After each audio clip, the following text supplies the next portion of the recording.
Hello ATC, Elder Soto here, sharing today with you a little word, a thought from the heart. Have you ever had someone say to you, "Don't worry about it, Jesus will take care of it"?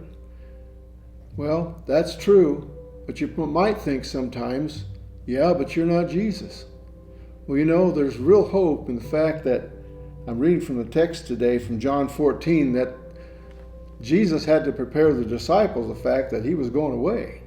He was leaving them for a time, and that really troubled the hearts of these men. In John 14, verse 1 says, "Let not your hearts be troubled. Ye believe in God, believe also in me. In my Father's house are many mansions, and if it were not so, I would have told you. I go to prepare a place for you, and if I go and prepare a place for you, I will come again and receive you unto myself, that where I am, there ye may be also. And whither I go, you know, and the way you know."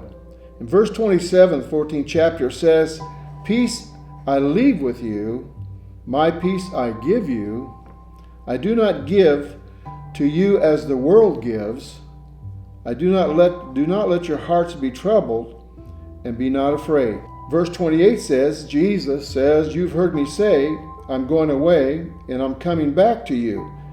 And if you love me, you would be glad that I'm going to my Father, for the Father is greater than I. I have told you now before it happens, so that when it does happen, you will believe." The unknown is often the thing that causes us to fear. And the words of Jesus spoken that day caused the disciples to have a troubled spirit of uncertainty of the future. So my question today is your heart troubled about things that's happening in our world today? Do you feel scared of the unknown? Well, most of us always do have a little fear about the unknown, of the uncertainties. Sometimes even little children become fearful. They need reassurance that everything is going to be fine. I read a story about a little boy who was afraid of the dark, and one night his mother told him, he said, "Go out on the back porch and bring me the broom." And the little boy turned to his mother and said, "Mama," he said, "I don't want to go out there, it's dark." The mother smiled reassuringly at her son. "You don't have to be afraid of the dark," she says. "Jesus is out there. He'll look after you and protect you." Well, the little boy looked at his mother real hard and asked, "Are you sure he's out there?" "Yes, I'm sure. He's everywhere. He's always ready to help you whenever you need him," she said. The little boy thought about it for a minute, and then he went to the back door and cracked it just a little.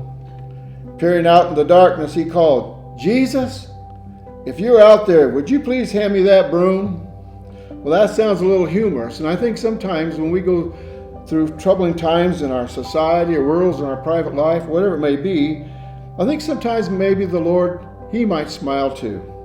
Not long ago, we've seen the economy booming in our country, stock markets reaching levels not seen before, and shelves filled with all kinds of food that we could have and buy or purchase.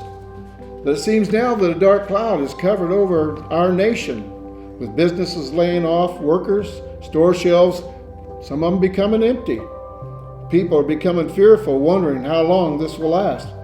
I can reassure you, my brothers and sisters, it's going to last as long as the Lord wants it to last. If you think about it, these are the times of testing our faith. And you've heard it said, I'm sure, the darker the night, the brighter the light. Well, we can turn the lights out in a room without windows and it's plenty dark. And we can really see how effective that light is.